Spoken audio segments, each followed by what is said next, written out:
কুরকুরে মজাদার এমন পেঁয়াজু যদি হয় তাহলে ইফতারিতে সবাই চেটেপুটে খেয়ে নেয়। আর অসম্ভব মজার এই নাস্তাটি তৈরি করছি আজকে। হ্যালো ফ্রেন্ডস, আসসালামু আলাইকুম। আজকের রেসিপিতে স্বাগতম জানাচ্ছি। প্রথমে 2 কাপ ডাল, খেসারি ডাল আগে থেকে ভিজিয়ে একটু ব্লেন্ড করে নিয়েছি, অথবা পাটায় বেটে নিতে পারেন। তারপর আমি এখানে কাঁচামরিচ কুচি দিয়েছি, 7-8টার মতো ধনেপাতা কুচি নিয়েছি, আধা কাপের মতো গাজর কুচি নিয়েছি, তারপর হচ্ছে আলু কুচি নিব।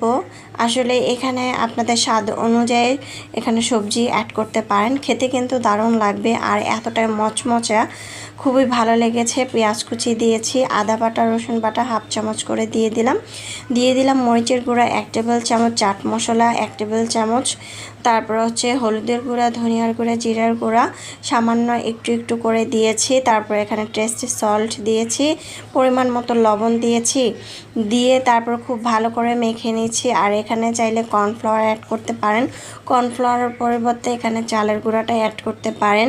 অনেক সময় অনেকের বাসায় কর্নফ্লাওয়ার থাকে না, তাই চালের গুঁড়াটা অ্যাড করতে পারেন। ময়দা দিলে কিন্তু অনেকটা ক্রিস্পি হবে না, ময়দাও দিতে পারেন, অথবা বেসন অ্যাড করতে পারেন, তবে চালের গুঁড়াটা দিলে বেশি ক্রিস্পি হবে। এখন খুব ভালো করে মেখে নিচ্ছি। আর চাট মশলা না থাকলে নুডলসের মশলাও কিন্তু অ্যাড করতে পারেন। এখন খুব ভালো করে মেখে নিচ্ছি।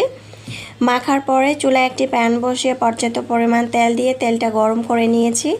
এখন এক এক করে ছেড়ে দিচ্ছি আর ধৈর্য ধরে চুলার পাশে দাঁড়িয়ে এটাকে ভাজতে হবে। চুলার আঁচ 80% করে। অনেক সময় দেখবেন ওপর দিয়ে পুড়ে যাবে, ভিতর দিয়ে কাঁচা থাকবে, খেতে ভালো লাগবে না। এপাশ ওপাশ করে খুব ভালো করে ভেজে নিয়েছি, লাল করে, দেখতে পাচ্ছেন। মাশাআল্লাহ, দেখতে যেমন সুন্দর হয়েছে খেতেও কিন্তু আলহামদুলিল্লাহ।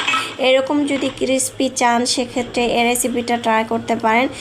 যে উপকরণগুলো বলেছি সেই উপকরণগুলো দিলে কিন্তু খেতে দারুণ লাগবে। ইফতারিতে এই মজাদার পেঁয়াজু, বেগুনি, তারপর হচ্ছে আলুর চপ থাকলে কিন্তু আর কিছুই লাগে না। যাই হোক, আলহামদুলিল্লাহ বাসায় তৈরি করা এভাবে ঝটপট আমরা খেয়ে নিতে পারি। খুবই মজা হয়েছিল। আমি বেগুনি তার আলুর চপও সাথে তৈরি করেছি। ঝটপট এই মজাদার ক্রিস্পি আলুর চপ, বেগুনি, তারপর হচ্ছে পেঁয়াজু তৈরি করে খেয়ে ফেলুন ইফতারিতে। খুবই মজা হয়েছিল। আল্লাহ হাফেজ।